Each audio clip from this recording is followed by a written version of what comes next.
yang sangat nyata.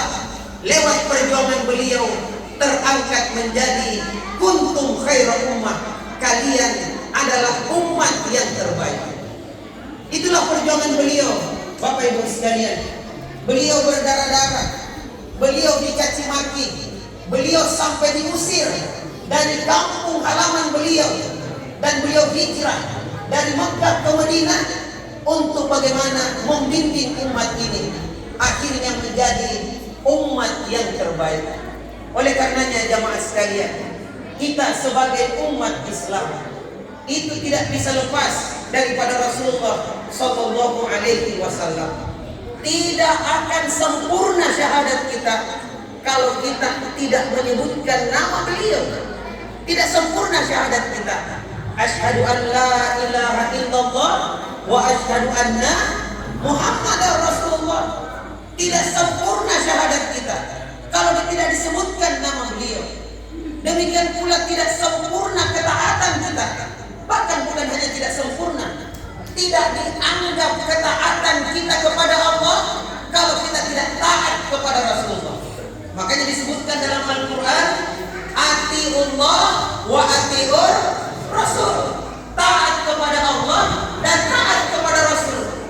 Jadi kalau ada umat Islam yang hanya taat kepada Allah tapi tidak taat kepada Rasul, tidak ikut contoh dan sunnah Rasul, tidak mengikuti jejak-jejak langkah beliau, maka tidak dianggap ketaatan kita kepada Allah Subhanahu wa ta'ala.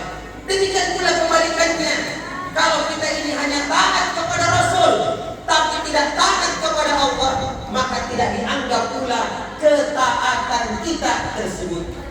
Demikian pula Bapak Ibu sekalian, tidak sah ibadah kita, tidak sah ibadah kita kalau kita tidak mencontoh Rasul.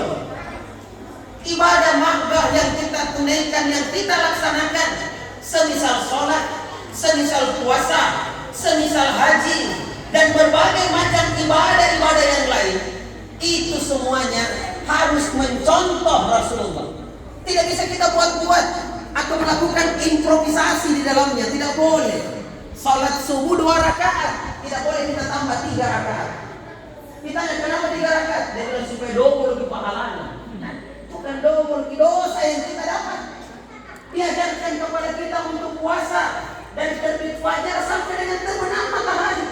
Di saat terdengar suara azan maghrib, maka berbuka. Tidak boleh kita tambah sampai jam 9 malam dengan istilah supaya bertambah juga pahalanya. Tidak ada istilah begitu. Jadi tidak sah ibadah kita kalau tidak mencontoh beliau. Sallu kama ra'aitumuni usolli. Salatlah kalian sebagaimana kalian melihat aku salat, kata Rasulullah. Ini jamaah sekalian yang sama berbahagia.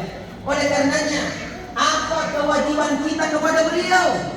Di antaranya adalah mengimani beliau, membenarkan setiap apa yang beliau diberikan risalah kenabian, membenarkan setiap apa yang diucapkan oleh beliau, mengikuti apa-apa yang Rasulullah